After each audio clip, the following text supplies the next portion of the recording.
del carnevale.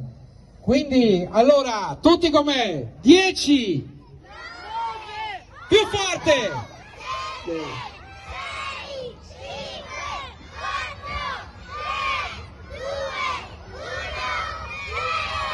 Via, un bel applauso.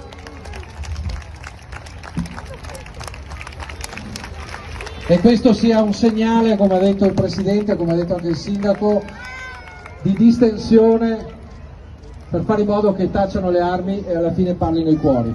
Bene, allora, visto che abbiamo qua gli altri assessori... Due paroline? Sì, no, io comincerei dall'assessore, ti ricordi? Bene. Grazie a tutti gli amministratori di Vittorio Veneto che, insomma, non potevano mai...